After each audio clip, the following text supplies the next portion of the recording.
Thank you for joining us. The United Nations Secretary-General Antonio Guterres has held a face-to-face meeting in Moscow with Russia's president. It's the first time the UN chief has visited Russia since the war in Ukraine began. Guterres has offered for the United Nations to help directly with the safe evacuation of the Azovstal plant in the besieged Ukrainian city of Mariupol. That's where at least 1,000 civilians remain trapped. President Putin has called what's unfolding in Mariupol a difficult and tragic situation and said he hopes that talks with Ukraine would yield positive results. There are no military actions being conducted in the Azovstal steel factory. We heard from the Ukrainian government that there are civilians inside the compound. In that case, Ukrainian military personnel are obliged to let them go. The simple thing is, with regards to evacuating those people, Mr. Secretary-General, you have been deceived and misled. Over 100,000 people have left Mariupol. They can go anywhere they want. Some people want to go to Russia, some to Ukraine. We need to work together with the armed forces of Russia and the armed forces of Ukraine so that we can resolve the problem. This would be an initial operation to evacuate civilians from the factory. Russia has constantly accused that this evacuation was never carried out. Russia also declared that safe passage has never been used to evacuate those civilians. Now, in a moment, we will be speaking to our diplomatic editor, James Bays, at the United Nations about the importance of this trip for the UN Secretary-General. But first to Dorsa Jabari in Moscow. Dorsa, what more has come out of that meeting between the Russian leader and the UN chief? Well, the UN Secretary-General was here on a mission for peace, and we have just received a readout from the United Nations Press Office, who issued a statement following a 2-hour meeting between Vladimir Putin and Antonio Guterres. And according to the UN statement, the Russian President Vladimir Putin has agreed in principle to an agreement that would see the United Nations and the International Committee for the Red Cross facilitate the exit of those civilians that are holed up in the Azovstal steel plant. And this evacuation would, of course, be with the coordination of the Russian Defense Ministry as well as Ukrainian officials. According to this statement from the United Nations, the Russian President and the Secretary-General have agreed to conduct a follow-up discussion with the UN Office for the Coordination of Humanitarian Affairs, as well as the Russian Defense Ministry. So seemingly the impossible task of achieving any kind of a resolution to any of the ongoing crises that are happening in Ukraine has been achieved for now, in theory, by Antonio Guterres. Now, we understand that this meeting that lasted 2 hours between Guterres and Putin was seemingly cordial, and they had a lot to discuss. And prior to that meeting, the two men spoke briefly.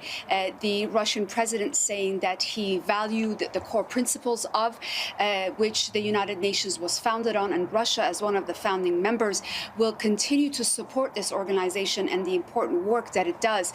He acknowledged that the UN is tasked with resolving crises that occur urgently around the world, and this situation in Ukraine is certainly one of them.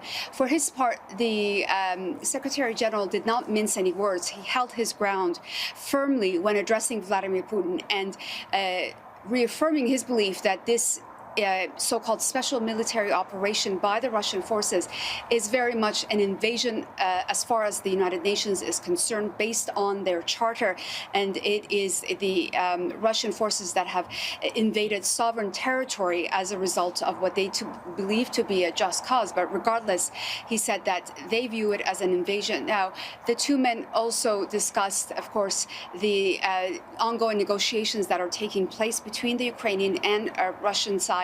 And the Russian president said that although he believes they are at a standstill or a dead end at the moment, there's still hope that they will achieve something in the end. And they, in that hope, are continuing the daily discussions between the two sides. Dorsa, thank you very much for that. Dorsa Jabari, live for us there in Moscow. Let's now bring in our diplomatic editor, James Space, at the United Nations. James, talk to us about the importance of this visit for the United Nations Secretary-General. He's not just going to Moscow, but also to Kyiv later. He is personally investing himself in diplomacy after 2 months of war. He's decided this is the right time. He believes that he can make a difference. But he knows that this was always going to be a very difficult meeting with President Putin. He got the long table treatment from the Russian president, and there was a pretty frank exchange of views in the bit that was on camera. You certainly got the Russian president saying some of those things he said in the past, repeating some of the lines that he said in the past, and the Secretary-General holding his ground too, saying at one point, I strongly believe in international law. We believe there was an invasion of Ukraine. Now, he knows the audience is not just in Moscow. He wants to persuade the Russians of his aims, which are humanitarian, but also he's got to go to Kyiv, where they're also a little bit unhappy that he went to Moscow first. President Zelensky has said that was the wrong order, and they're a little bit miffed that he's travelled to Moscow first. And I think that's why, one of the reasons why the Secretary-General has been quite tough in his meetings with President Putin. What he's focusing on very narrowly is humanitarian affairs, because that's where he thinks he can do something. They're going to have a new humanitarian contact group, if he gets his way, with Ukraine, Russia and the United Nations to try and solve some of the urgent humanitarian problems around the country. But I think the urgent thing is Mariupol, and there you've got the UN and the International Committee of the Red Cross planning a new effort at evacuation. And when I asked a UN spokesperson a short time ago about that, about whether this new effort could take place while the Secretary-General is on Ukrainian soil and he's travelling to Ukraine in the next 24 hours, I was told they're working as hard as they can to make this happen as fast as possible. The Secretary-General's trip has been arranged pretty last minute. There's still lots of security concerns about the trip, so very fluid situation and very fluid in terms of what he's achieving.